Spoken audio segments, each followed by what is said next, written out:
उत्तर प्रदेश का वह जिला जो प्रदेश को सबसे ज्यादा रेवेन्यू देता है, जिसे शो विंडो कहा जाता है, और जहां दक्षिण एशिया का सबसे बड़ा एयरपोर्ट आकार ले रहा है। इतना ही नहीं, जहां 25,000 करोड़ के बजट वाली तीन विकास प्राधिकरणें बैठती हैं, वहां एक इंजीनियर की मौत ने प्रशासनिक दावों की धज्जियां उड़ा दी हैं। सेक्टर 150 में हुआ हादसा महज एक एक्सीडेंट नहीं है, बल्कि यह जिला आपदा प्रबंधन सेल और नोएडा अथॉरिटी की उस क्रिमिनल नेग्लिजेंस का नतीजा है जिसने एक सिसकते हुए इंसान को 2.5 घंटे तक मौत से लड़ने के लिए अकेला छोड़ दिया। प्रदेश सरकार के 2012 के शासन आदेश के मुताबिक जिला आपदा प्रबंधन प्राधिकरण के पास संसाधनों की कोई कमी नहीं होनी चाहिए। नियम कहता है कि संबंधित विभाग बजट का 10% हिस्सा आपदा प्रबंधन और सुरक्षा तैयारियों पर खर्च कर सकते हैं। नोएडा जैसे हाई प्रोफाइल जिले के पास इस मद में करोड़ों का फंड उपलब्ध है, लेकिन सच यह है कि इस पैसे का उपयोग आधुनिक रेस्क्यू उपकरण खरीदने के बजाय फाइलों को सजाने में किया जा रहा है। नोएडा जैसे शहर में जहाँ गगनचुंबी इमारतें हैं, गहरा सिविल नेटवर्क है और निर्माणाधीन बेसमेंटों का जाल है, वहां की क्विक रिस्पांस टीम को देश में एडवांस होना चाहिए था। लेकिन सेक्टर 150 में गड्ढे में जब कार गिरी तो यह क्विक टीम नदारद थी। 2.5 घंटे तक इंजीनियर तड़पता रहा। हमारा करोड़पति सिस्टम एक क्रेन और प्रशिक्षित गोताखोर तक नहीं जुटा सका। आपदा प्रबंधन एक्ट 2005 के तहत डीएम की जिम्मेदारी है कि वो रेस्क्यू टीम को अलर्ट मोड पर रखे। जिले में अक्सर भूकंप, बाढ़ और आगजनी की मॉक ड्रिल होती है। बजट फूका जाता है, सरकारी अमला सड़कों पर उतरता है, लेकिन यह सब सिर्फ कैमरों के सामने फोटो और एसी वाले कमरों में पीपीटी प्रेजेंटेशन तक सीमित है। सेक्टर 150 के हादसे ने पोल खोल दी है कि जमीन पर ना रिस्पांस टाइम पर तय है और ना ही जिम्मेदार अधिकारी अलर्ट मोड पर रहते हैं। मॉक ड्रिल का मतलब अभ्यास होना चाहिए, लेकिन नोएडा में इसका मतलब केवल दिखावा है।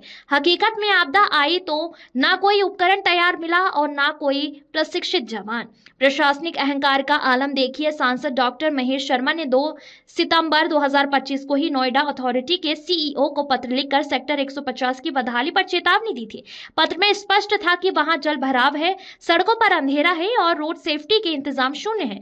यही नहीं, सप्ताह भर पहले एक ट्रक भी उसी नाले में धंस गया था। अथॉरिटी उस समय जाग जाती तो आज एक परिवार का चिराग नहीं बुझता। पर अफसरों ने जनप्रतिनिधि की सलाह को भी अनसुना कर दिया। अक्टूबर 2025 में नोएडा पुलिस ने अपनी पीठ थपथपाई थी कि उनका रिस्पांस टाइम 3 मिनट 24 सेकंड है और वो पूरे प्रदेश में दूसरे नंबर पर है। लेकिन सेक्टर 150 में जब युवराज मिनट दर मिनट डूब रहा था, तब पुलिस आधे घंटे बाद पहुंची और वो भी खाली हाथ। न मेडिकल सपोर्ट, न क्रेन और ना ही रेस्क्यू का कोई प्रशिक्षण। घटना इतनी बड़ी कि मुख्यमंत्री योगी आदित्यनाथ ने जांच कमेटी बना दी।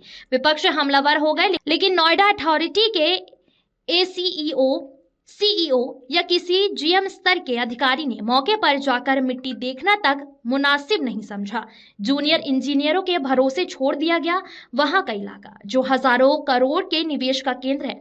आपदा प्रबंधन विशेषज्ञ मनोज सिंह का कहना है कि नोएडा जैसे शहर को सरप्राइज बेस्ड मॉक ड्रिल और थर्ड पार्टी ऑडिट की जरूरत है। जब तक रिस्क मैपिंग और सेंट्रलाइज्ड कंट्रोल रूम जमीन पर नहीं उतरेंगे, जब तक ये ऊंची इमारतें इंसानों के लिए कब्रगाह ही साबित होंगी। सर, आप यहाँ पहुंचे थे, आईडी नीचे रखो, आईडी नीचे हो गया, रोल करे। आप यहाँ पहुंचे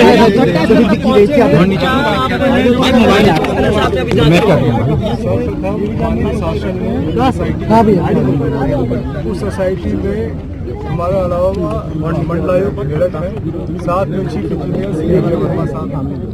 चीफ इंजीनियर साहब जो है सभी लोग जो है भाई टाइम्स थोड़ा पीछे टाइम्स लोग का देखा जा रहा है। सभी अधिकारियों से बातचीत, भारत अपडेट भाई परिवार से भी बातचीत, सभी तथ्यों को देख के 5 दिन के अंदर सर जांच में क्या फेलियर नजर आया आपको? अभी जांच शुरू हुई है। जांच की निष्कर्ष आएगी। डिलीवरी बॉय पहुंचे थे, उनके कुछ और बयान थे और फिर उसके बाद में बयान चेंज होते हुए नजर आए। पुलिस दबाव बना रही है, 5 के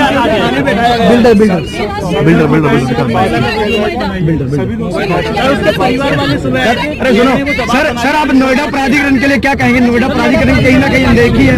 लोग हैं, सबसे बात करके सर फायर ब्रिगेड ने हाथ मारे थे। नाम कुछ होगी।